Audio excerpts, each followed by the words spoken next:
Hi, my name's Scott Murray and I'm the president of a company called Data Angel Policy Research.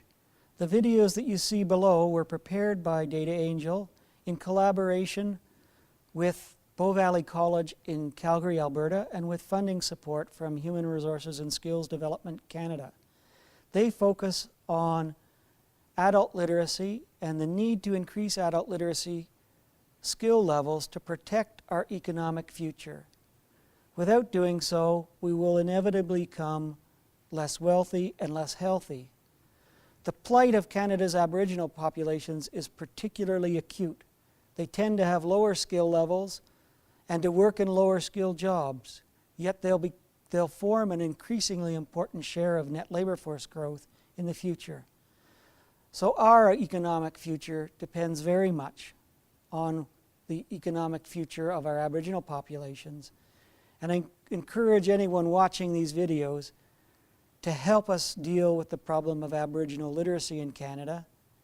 And hopefully by doing so, we'll become more competitive collectively and eminently fair as a society. We're going to start with providing you with an overview of why we care about literacy. The place I start is insight realized by John Kenneth Galbraith, a famous Canadian economist, who in 1958, in a seminal book, identified the fact that literacy was the single most important determinant of economic progress and social development. And I've spent most of my adult life trying to prove that Galbraith was right. From a public policy point of view, we care about literacy for several reasons. They're linked, but each one is a distinct set of concerns. The first one is simply greed. Skill is an important determinant of economic growth, and if you have weak skills, collectively or individually, there are then concerns about skill barriers to achieving high rates of economic growth, productivity growth, and rates of technological innovation, the things that make us wealthier over time.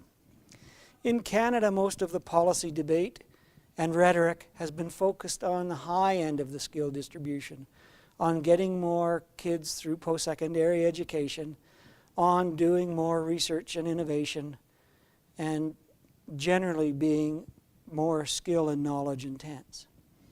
Our work is focused on the other end of the skill distribution, on the skills of the average worker and what those skill levels imply for our future economic prospects. The second general level of interest relates to what I refer to as fairness. Skill differences are responsible for most of the social inequality in all of the things that Canadians value most. In employment and income and the ability to earn those things. In people's health, in their levels of engagement in the general society and democracy. And so if we want to reduce those inequalities that are skill-based, investment strategies in skill, increasing the supply of skill, will have positive benefits and make the society more fair. Our third level of interest has to do with parsimony. It's getting the most out of our tax investments. Canadians still invest an enormous amount of money to fund our healthcare system, our education system, our social welfare system, our justice system. And what we get out of those investments depends very much on the skill levels of the individuals who are being served. Again, investments in raising literacy levels could yield impressive economic returns. And finally, a special concern to minority populations, particularly Aboriginal populations in Canada, that literacy is a tool that enables full and equal participation. It's also a tool that supports linguistic and cultural preservation. It gives you something to manage and self-determine your own future. We summarize this general policy interest in literacy is something that we should care about. I'm now going to turn to perhaps the most troubling part of the presentation, in that literacy is important. We've just talked about why. Now we're going to talk about why it's going to become so much more important in the future. And ignoring literacy will bring along very grievous economic consequences. Why this should be so has to do primarily with changes in global markets. The first change is that markets have become freer, so now we can sell to anyone, anywhere in the world, and so the market for any Canadian firm that can become competitive is 6.5 billion people, and that represents huge opportunity for Canadian firms. Again, provided they have the skills to be competitive in a global market.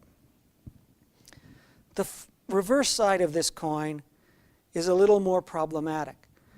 So on one hand, opportunity. On the other hand, all of our competitors, whether they're in China, India, Bangladesh, Vietnam, or Mexico, can now access almost all of the key inputs to production, capital, high advanced production technology, research and innovation. They can buy those things on global markets.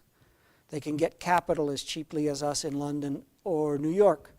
They can buy the same German or Japanese robotic production technology.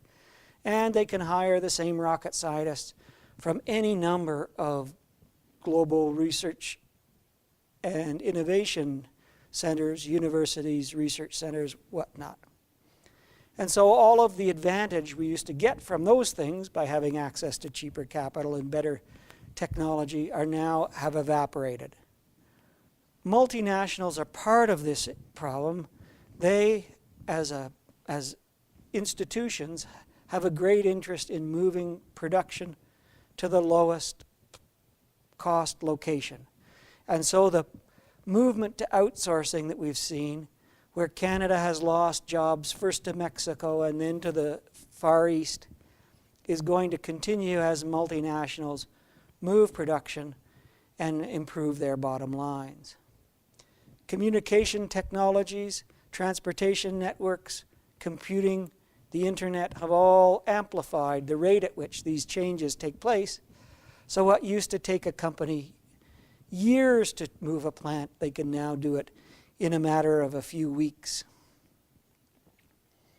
If this were not bad enough, something that is inherently good is happening in the developing world. They're investing massively in education, and that's having the effect, as one would expect, a hugely increased supply of these economically productive skills like literacy. So taking China as the example, their whole labor force is not as skilled as ours, but the top 25% of their workers are more skilled than our entire population. And so now these developing countries, to varying levels and degrees, can compete on quality because they're using the same machines, and they can compete on price because they're still working for far lower wage rates than prevail in Canada. So this creates a productivity gap that companies, in order to be competitive, need to close. That productivity gap is upwards of 40% with looking at a country like Mexico. And so our workers have to be 40% more productive than Mexican workers if we're to sell the same things into the same markets and match their price. Something that complicates the response to this productivity challenge is that we're coming for the first time into a labor shortage in Canada. And we've been in labor surplus for the past 50 or 60 years, and so employers are used to being able to hire whoever they want. That's going to change, and employers are going to be forced to hire whoever they can get. This labor shortage is going to be exacerbated by the performance of the Alberta and Saskatchewan economies projected. They will suck workers from the rest of the country. So in many provinces, the people who stay home and don't move to other provinces are going to be on average even less skilled. Employers aren't ready to wake up to this problem yet because for the past 50 years we have been successful. So this translates into workers don't know they have skill problems, employers don't know that they have literacy skill problems, but they're slowly awakening to the challenge faced by Canada in having to compete to a completely different world. So that's why we need to care more in the future.